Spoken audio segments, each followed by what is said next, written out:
Conversations was started in 2010 with the idea that in order to address the issues that face us, we need to be in better relationship with each other. And so we took best practices from dialogue as well as family mediation to create something that would be really easy for anyone to use. So the idea was, how can we take the power of dialogue and bring it to the masses and get it in everyone's hands? What a living room conversation looks like or can look like, we always have small groups of 4 to 6 people in a conversation. This is to create a sense of intimacy, and more than 6 people, and the over talkers really kind of gain their stride. And so it's a nice dynamic to keep it in these smaller groups, whether you have 100 people in the room or 5 people in the room. We use norms or agreements. We call them our conversation agreements that create a container for the conversation, as well as act as skills that you'll be practicing during the conversation. Our structure involves taking time, so you'll have up to 2 minutes to answer a question. This helps to equalize power dynamics. We build connection through sharing stories and values. Our goal is greater understanding and relationship among participants. It's not convincing people of things. And then we look to build short bridges first. So by being in these small conversations, maybe I can build bridges interpersonally before I try and build a bridge to like a whole group of people or a whole large divide that I'm sensing. So all of these are translatable into your everyday life. You know, it's easier and better to have conversations in small groups rather than with really large groups. You're going to have some norms in place. So you want to make sure everyone feels welcome or comfortable. Maybe if you're inviting people to your home, you're going to try and look out for who maybe isn't speaking up and invite them to come in and speak up. Anytime you can share stories, that's what's more memorable, and that's what makes us feel closer and more connected to each other. So a lot of these, while they are core and essential to a structured dialogue format, which is what living room conversations is, they translate really well into your everyday life. I want you to get ready with your emojis again, and we're going to do a thumbs up if one of these quotes, if you have either said them yourself or heard them. So this is the current narrative around conversation. So if we think about some of these big issues we want to be able to talk about and the idea of conversation, these might come to mind. Like, I might as well be talking to a wall. All we do is sit around and talk and never get anything done. She's all talk. I hate small talk. Don't waste your breath. He's never going to change. Like, so, some of you may have experienced some of these or heard some of these. I see thumbs going up. A lot of times we can consider conversation to be trivial, or it won't really get things done, or it won't really change anything, or it won't really shift anything. There is this great article called Bridging Differences in the Context of Inequality. It's been done by the Constructive Dialogue Institute. And I want to read a piece of that report because I think it's really applicable to how we can shift the narrative of conversation being trivial to conversation being really empowering and really important toward moving toward larger social change or culture shifts. Social changes often follow a similar pattern. A new attitude catches on and slowly replaces the old attitude within a society. The change can appear instantaneous, but it belies the small actions that eventually built up to a tipping point. The path to transformational change, then, is by pursuing small changes, one at a time, repeatedly and relentlessly. The work to make society more just and equitable seems at once both urgent and daunting. When what is needed is fundamental change, it can be easy to discount small incremental steps. However, dramatic changes are often the cumulative result of countless subtle shifts. So I want you to take a moment and think about a conversation that you've been in where you felt really seen or really heard. So kind of tap into the power where you felt a real connection with another person. And either with emojis or comments, maybe write what that feels like.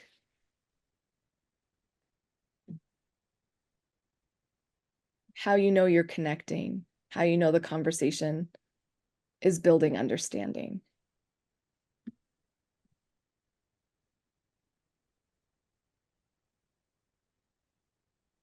Empowering, humanizing. I find myself more relaxed, like I'm not on guard, or I don't feel like I have to defend, that I can just be, so I feel accepted.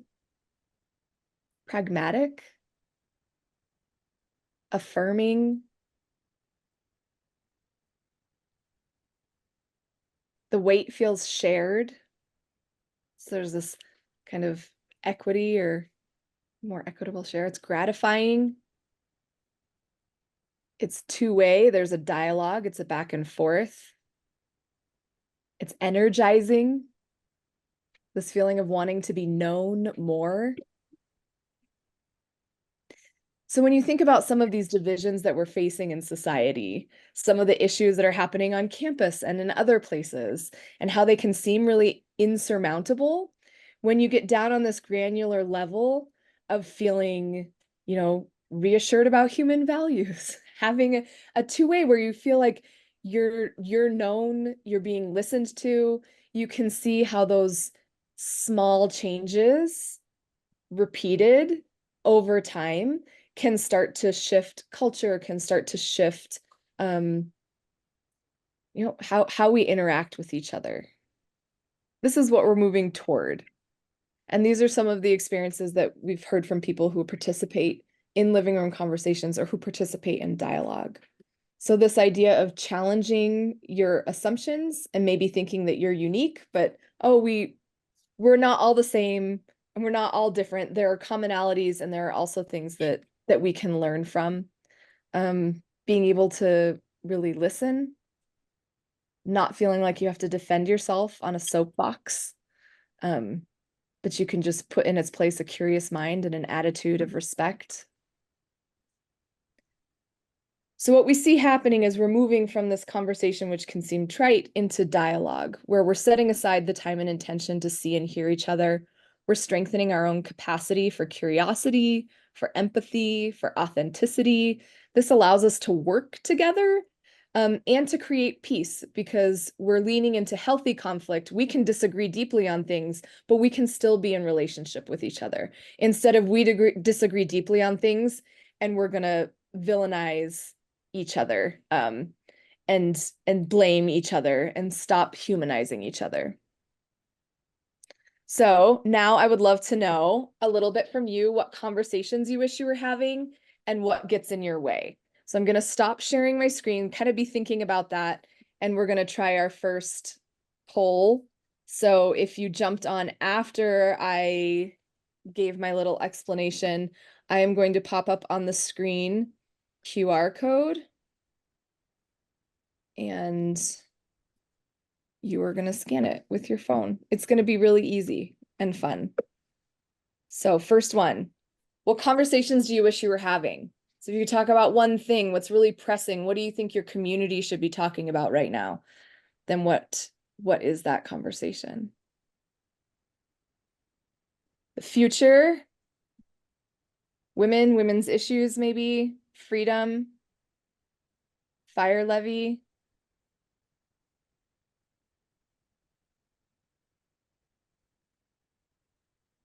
Politics, human connection, civility, freedom of choice. We've got another freedom. We've got hope,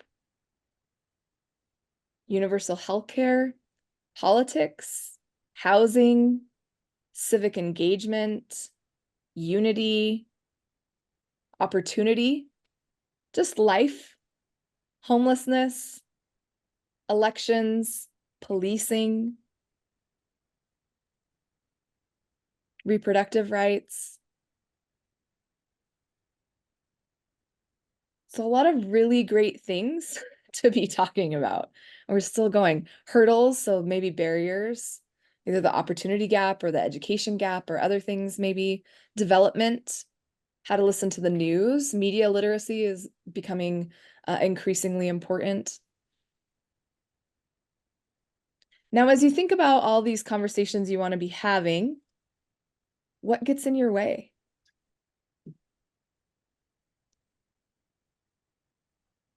And these are open responses, so you type them in. What gets in your way from having these conversations? And Becca, all of these responses are anonymous too, right? Obviously. Yep, they're all anonymous.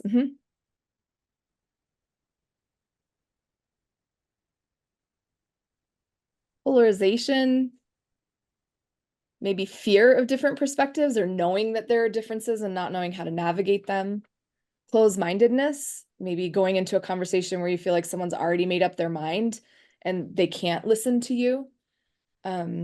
Preserving relationships, so risking the relationships that you have, risk of fracturing a family relationship. So a lot of these non-confrontational. So maybe you're anticipating confrontation and it shuts you down, or maybe you've experienced confrontation and then it keeps you out of those. I see also an unwillingness to have disagreements, fear of getting angry or angering others, equity in dialogue, some intergenerational struggle between the old guard or an unrealistic ambition of the new guard.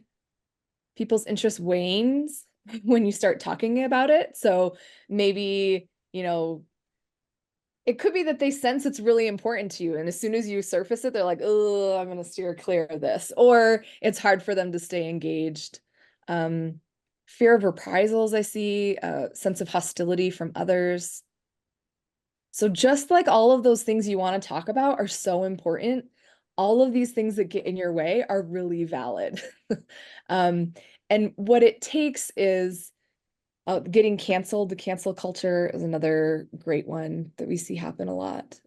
Um, these are all really legitimate things as well. And so what we're hoping to do today is address how you can approach some of these conversations you want to be having and how you can overcome some of these things that are currently getting in your way.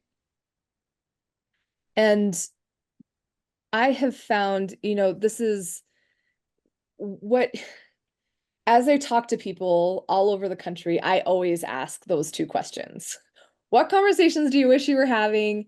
And what is getting in your way? And overwhelmingly, people say two things. They say they feel like they're lacking the skills or the confidence to do it. And some of those fears that you all described is part of that. And then that they don't really have the opportunity to do it. And so what we're doing when we have these conversations or when we're looking at dialogue, we're looking at some very basic skills, right? And some of the things that you said, like feeling affirmed or like you're listened to, all of these things are at play. So what we're doing is we're listening to understand. And sometimes it takes you as the primary to really invest in that first off, to show that you're willing to listen, to then be listened to. We're looking at curiosity. As you ask questions, you'll also be able to develop more curiosity. And curiosity is the best antidote for judgment. We all naturally judge people. That's something that our brain does, whether we want it to or not. It's on autopilot. But if we can practice replacing that with curiosity, like, I wonder why they just said that, or I wonder where this idea came from, then we're better able to listen because that's a little more interesting than someone's, potential rant on a topic. And then we start to develop empathy. If we start to understand where people are coming from, we start to empathize with them and humanize them. So as this listening and curiosity and empathy are kind of in this cyclical pattern, we're really creating dialogue. And dialogue is distinct from conversation in that you have these skills at play. And what you're really doing, which I think is beautiful, is you're co-creating something together. So in dialogue, you end up with something that wouldn't happen if even one person was missing from that conversation. Because you're listening, you're being curious, you're asking questions, you're surfacing stories and personal experiences. And so as we refer to dialogue, I want you to keep these kind of skills in mind, that this is what we're talking about. And we're going to practice right off the bat. So here's what we're going to do. I am going to put up a statement, and I want you, with your full judging brain intact, I want you to write down in the chat, what are some assumptions that you're making right off of the bat? So this statement, I would never give up my guns and will fight for my right to use them. So without passing, like, what are some things that come to mind? And you can just drop it in the chat. So what's your initial reaction? What assumptions might you be making? Someone's feeling emotions, angry. Someone's thinking this person is selfish or dangerous. Thinking that this person is a conservative Republican. So thinking about their political affiliation. So I see some like, their motivation. They're not concerned about gun violence in school. Like if they think this, they must not be invested in this other thing. Just wanting to avoid it, shutting down, be like, and I'm done and I'm walking away. We're not going to agree on anything. Okay, next one. Can I just say something Yeah. here? Is that I really appreciate the fact that you are acknowledging that the judgment is already there, because sometimes we can be hard on ourselves when we're trying to be more understanding for even thinking judgmental thoughts. But I think recognizing the human relation of like, I mean, the humanity of being judgmental and just getting it out there, I think is I just feel like a weight has been lifted. So thank you. And it's even something that I'll encourage people to do during a conversation. As we'll get into the conversation agreements, and this could be one that you could work on during the conversation we have in breakout rooms. And I'll have an index card, and when I start making assumptions or judgments, I'll jot them down. And either I can be curious about them on my own time afterwards, or I can say something during the conversation like, Annie, when you mentioned that, I made this assumption and I just want to check it with you. And so that's one of the beauties of a model that we'll get into, is that it affords you like a safe opportunity, a more controlled environment opportunity to start practicing some of these things. A couple more things that popped up in the chat. I see maybe family and personal safety comes immediately to mind. Someone might be an NRA member. You associate them with violence, a rural setting. And then I'm not sure if these second ones, because then I popped up the other one. So this is the counter to this is guns are dangerous and nobody should ever own a gun. And then it looks like these two are alongside of that. So maybe they're not proficient at gun use. They're not used to guns. I see maybe someone had a bad experience with guns. They're afraid of guns. Judgmental. So you see that as being I mean, it is a judgmental statement. Saying nobody should ever own a gun is a judgmental statement. Thank you.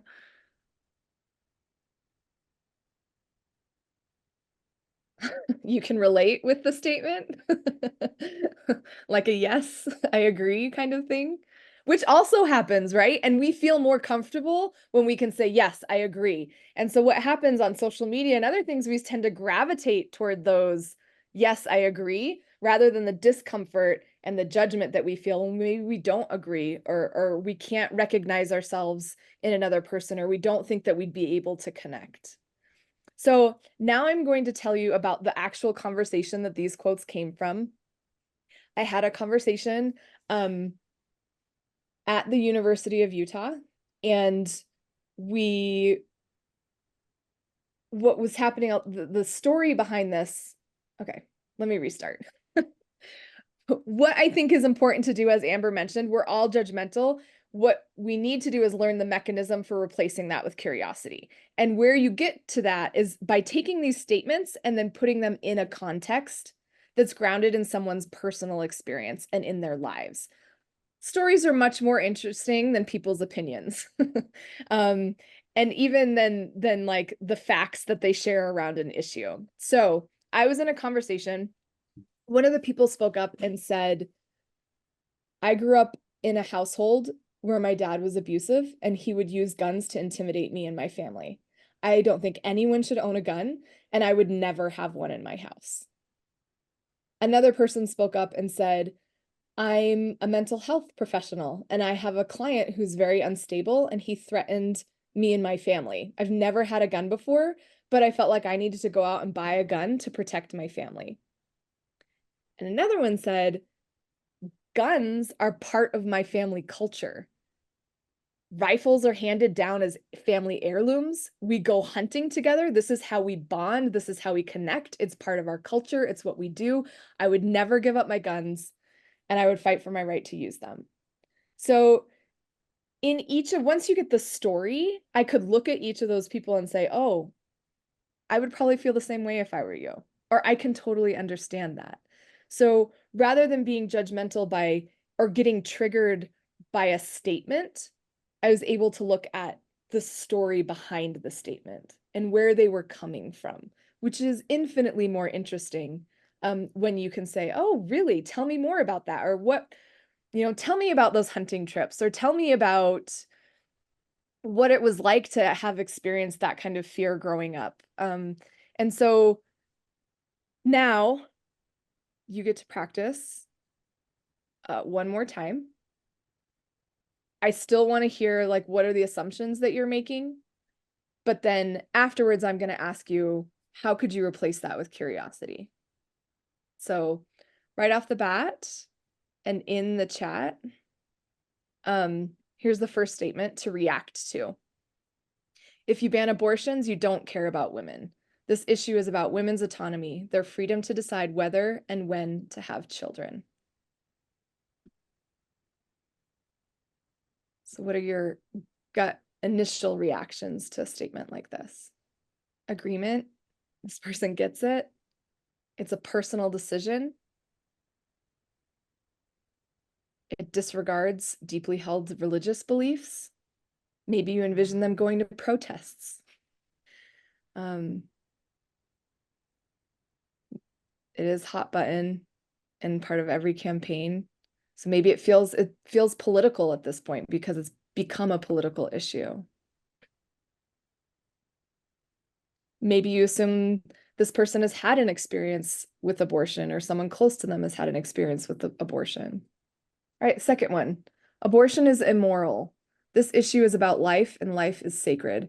Women should be responsible and use other means of birth control. And these statements are both intentionally a little inflammatory. Just want to throw that caveat out there, but this is very typical of what you might see on social media. So care for future life over an existing one. Narrow-minded, short-sighted. No responsibility assigned to men. Again, another comment about men and responsibility. Earlier, we had someone talking about how the first one discounted religious beliefs. So maybe you might assume that this person does have a deeply held religious belief. Maybe it's hard for you to make space for both of these statements at the same time. So now tapping the superpowers of curiosity or context or listening, what kinds of questions would you ask? How could you replace your judgment with curiosity here? What brings you to these beliefs? How did you come to your position? Have you had an experience with this issue? Share with me why you think this way. Could you imagine an experience that might make you decide to have an abortion? So let's explore some gray areas in what I'm seeing as your position. How does this fit within your cultural or religious context? So you see the difference here is that we're shifting from opinion to experience. Opinion is where, like, defensiveness comes up, where you feel like you're reactive. When we get to experience, I can be curious. I can sit and I can listen. I can suspend my judgment a little more. I can offer you more respect. I can challenge my assumptions. You don't really have that kind of wiggle room or space when you're just sitting in opinion. And so this is something you can take with you anywhere. Anytime you're in a conversation, you can ask some of these questions to bring it back and ground it into personal experience. There's clearly a foundation under your statements. Let's talk about that foundation. So origin stories are a great way to approach this. Prashant, did you have something? Yeah, I guess a follow-up question. I'm pretty clear on my positions, probably on the extremes of these. And obviously, there's, I guess, two-part question that I had for you is, one is, earlier we asked like what happens if somebody comes with an opinion. I think it does matter what the context of it is. If I'm passing in the street and somebody says this, I'm like, Mhm. nope, I did not sign up for this today, sir. Like and versus if I'm going in a convention of this source, such as this discussion, then obviously I'm coming in with the mindset of I want to hear the opposing views and figure it out. So I guess one is there does the context matter? I feel like it does. And if how do we approach these in a different context of when we are ready for it versus when we are not, and yet still going at it with that open minded. And the second piece is, I don't know, as I'm reading these, I personally feel like um I mean, the discourse here, these two issues, which I appreciate you picking because they're the most well talked about topics all the time, everywhere, almost all of those scenarios that you shared, at least in the last item on the guns I've heard before, the family heirloom and the protection of you. But I could come back with counter arguments for all of them, go out. So I just feel like there's a point of understanding the perspectives, and then there's a point where I still find myself being like guarded, like ready to come back with counter arguments of, well, I get it, but have you thought about all of these other things? And how do we turn that off? And is it okay for us to turn that thing off? Or could me being in a conversation with somebody and letting them ask those questions or like hearing them out turn off the whole rest of the body who was like, why did you even acknowledge that that's an okay thing to say? Yeah. Because I find that a lot with the audiences, with the young audiences that I work and organize with in my Yeah. So the around context, I would say, I mean, you get to choose. Um, I think that, some of the reasons or some of the things that kept you out of conversations was fear of backlash or family relationships, if there are relationships that are especially important, um, maybe you want to be able to invest and have a different way of approaching something where you've just felt blocked. I think that what we see happening now is are some of these things, and we picked really hot button topics because some of them we care so deeply about, it becomes part of our identity. So when people disagree with us, it feels like a personal rejection of who we are. And then that it affects the relationships that we have if we can't be wholly ourselves, or if there's this part that we really care about that we just feel like we're not able to bring up or discuss. And so that's one of the things that you can kind of determine and figure out. Um, Another thing is, you know, everyone wants to feel seen and heard. And so even if it's someone, protesting or a neighbor with a political sign out that you don't agree with, you can still, you know, humanize them even though you disagree deeply with their position by asking a question. Like, tell me why you're supporting this candidate. Like, what's the thing that you care the most deeply about? And then let's have a conversation, or you can tell me stories about that. Um, and then the other one you mentioned, I think this might help. So these are ways, or like, these are some of the common reasons that people stay out of conversations. Either they don't know enough, they're afraid of backlash or afraid of saying the wrong thing. They don't know how to bring it up. They don't want to be misunderstood or judged. And so there are ways that there is a place in society for debate, for the back and forth and the point and the counterpoint and the facts to support. And that's what helps us kind of formulate our opinion. What we're talking about is something different. This is about how do we feel more connected? How do we strengthen relationships through conversation and just build understanding? That means you don't have to convince me of something. I don't have to convince you of something. But at the end, we have more understanding and we feel more connected. And we can have very deep disagreements. and that's and that's okay. We don't want to live in a society, we live in a pluralistic society, and we don't want to replace that with people who all feel the same way or have the same opinions on everything. And so to get from that, there can be space and room for debate. When you want to do something else, then this is how we can move from the debate into the something else. So if you feel like maybe you don't know enough, you can ask, where have you seen this show up in your life? So I don't need to know all the facts. I don't need to have read 50 articles. Just tell me what it looks like in your life. You really care about climate? What does that look like in your life? Have you experienced something around this issue? And this works for backlash as well. So you're kind of thinking like, what does this actually look like in your life? And these are similar to some of the questions that you've said. If you're afraid of saying the wrong thing, or if, this is also with backlash too. Like, is it okay if I share my experience with this? I'm still learning. So I maybe I'm scared I'm going to use the wrong terminology. I'm going to offend someone. Prefacing it by I'm still learning can help. I just found a resource I want to try out. So if you don't know how to bring it up, you can say, I was on this call and we were talking about this thing called Living Room Conversations. Do you want to come over for dinner and we can try this out? So you can use it as an excuse to open the door if you need to. Time and intention is really important. I've done this by just going on a walk, saying, you know, I've noticed you've been posting a lot about social media, like on social media, you really care about this issue. Can we go on a walk and just talk about it? There's research that suggests that when you're doing synchronized movement together, you feel more connected and then you're not looking at each other in the eyes. So there can be ways that if you don't know how to bring it up, you can just ask and make it seem low stakes. And then fear of being misunderstood or judged, or I think this also works for when you feel like there's really high risk in the relationship, the person that you're trying to connect to. I have a friend who I call a question ninja because every time we're together, she asks all of the questions.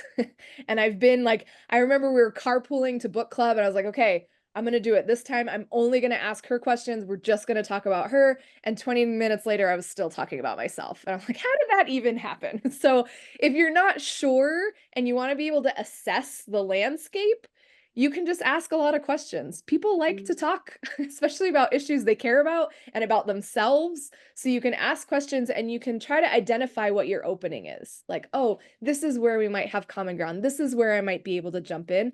Or you can say, actually, I don't think this person is ready to talk, but at least I've given this good faith effort that I will listen to them and they know that I care about this relationship. And I'm not going to talk about what I think about this at all. I'm just going to be in listening mode. So those are things that you can kind of do to make sure that you're not caught in that back and forth debate style, but that you're moving into what dialogue looks like. So next we're going to talk about, there we go, the design and the format of a living room conversation.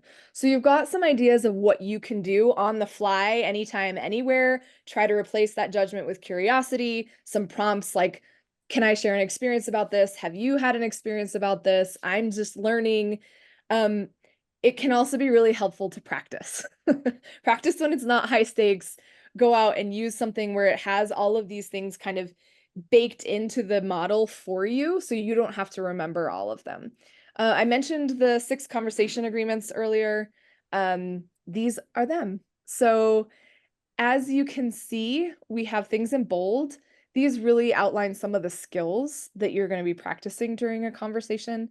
And then there's a little bit afterwards where it's an explanation around it. So I am relatively tired of hearing my own voice. So I'm going to ask some of you to unmute and read an agreement for us. So I will have Annie and then Amber and then Parshan, just because I see you on my screen already, and then Becca. So Amber, Annie, Parshan, Becca, and then we'll have Fatima, if you can read one, and then Geneva. Be curious and listen to understand. Conversation is as much about listening as it is about talking. You might enjoy exploring how others' experiences have shaped their values and perspectives. Number 2, show respect and suspend judgment. People tend to judge one another. Setting judgment aside opens you up to learning from others and makes them feel respected and appreciated. Try to truly listen without interruption or crosstalk. Number 3, note any common ground as well as any differences. Look for areas of agreement or shared values that may arise and take an interest in the differing beliefs and opinions of others. Be authentic and welcome that from others. Share what's important to you. Speak from your experience. Be considerate of others who are doing the same. Be purposeful and to the point. Do your best to keep your comment concise and relevant to the question you are answering. Be conscious of sharing airtime with other participants. Own and guide the conversation. Take responsibility for the quality of your participation and the conversation as a whole. Be proactive in getting yourself and others back on track if needed. Use an agreed upon signal like the timeout sign if you feel the agreements are not being honored. So as you look at these, I want you to think about, actually, I have a little Zoom poll for you. I'm gonna launch the Zoom poll. And I want you to think about which of these are most challenging for you? So that's your first question. Which conversation agreement do you struggle with the most?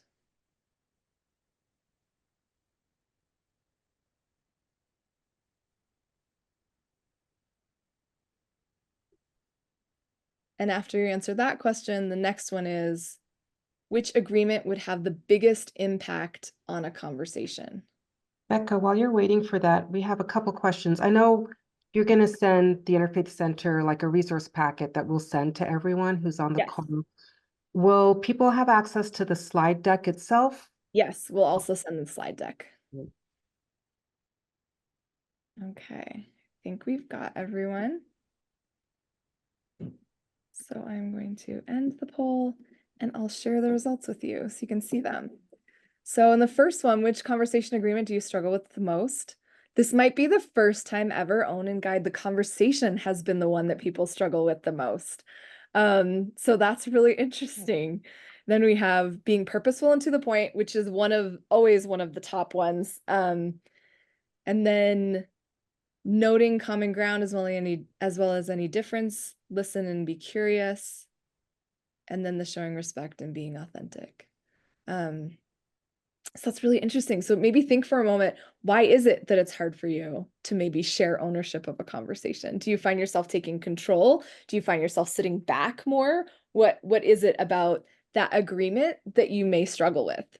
The being purposeful and to the point, the nice thing about a living room conversation is that we have timed portions to help you practice. Like we'll actually start a timer and someone will give you a hand signal to wrap it up when you've hit your timed amount. And that helps you to kind of gauge like, oh, I'm talking a lot, or how can I be more concise?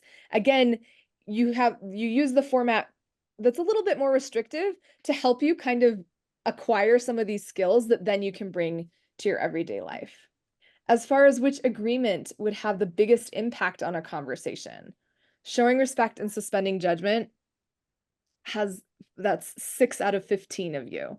Listen and be curious, be authentic and welcome that from others, and then note common ground as well as any differences. Interestingly enough, the owning, guiding, and conversation and being purposeful and to the point, no one chose that, even though you all struggle with it. So maybe you think you're doing fine with the conversation, like you can handle it, but it's not really important anyway. But this is something that I like to do as I present the conversation agreements, is to really think about which ones do you do naturally? Which ones do you struggle with? Why are they important? These aren't just a list of rules for a format that we're giving you. These are a list of things that everyone in the group is opting into. The feeling of a living room conversation is, I'm your host. I'm inviting you into my living room and I want all of my guests to feel welcome. So I'm going to make sure that you're aware of these agreements and that you're all opting in and agreeing to observe them. That allows you to have a conversation on something like abortion or guns and responsibility, because we're all saying that we're going to try our best to do these. And it's the learning experience and it's really a practice. In addition to the conversation agreements, that's what you'll kind of start it out with. You'll also have 3 different question rounds. In the first question round, you're going to be connecting across shared values. These are questions like, what would your best friend say about who you are? What sense of purpose, duty, or mission drives you in life? That allows us to, again, humanize each other, say, okay, you're more than your opinion on an issue. Tell me what else about your life. Let me get to know you a little bit. The second round of questions is more focused on the topic. So you can see here, there's an introductory paragraph that pops up so that you can say, okay, now we feel a little bit connected. Now let's look at the topic together. And then the questions are all targeted to kind of bring out your personal experience around the topic rather than your opinion around the topic. So this example from our social identity conversation is, when have you benefited from belonging to a certain social group? When has it been a challenge for you? So you can see it's a multi-part question. What we're trying to do with this design is open as many doors to a conversation as possible, which means there may be multi-part questions. We're trying to make it so anyone feels as though they can answer the question and can participate in the conversation. And then the final round of questions are around reflections. So are there any next steps you'd like to take? What was the most meaningful or valuable thing to you from the conversation? Was there any new understanding or any shifts in perception? So we have kind of thinking mind, feeling mind, action-oriented mind, all represented in our reflection questions. A lot of communities or organizations use our guides as a means to create a sense of belonging or connection. So to help increase social cohesion. These are some of our guides that are grounded in identity and belonging. So race and ethnicity, gender, mental health. And then you can kind of see example questions for each of these. So a lot of them, like this question around gender, taps into your origin story. So what have you learned from your community, from your family, from your schooling, from your faith background that informs how you understand this issue? What's the impact right now? Like what's happening in your community, like the mental health question? And have you seen changes over time? Like what's going on? How has it shifted?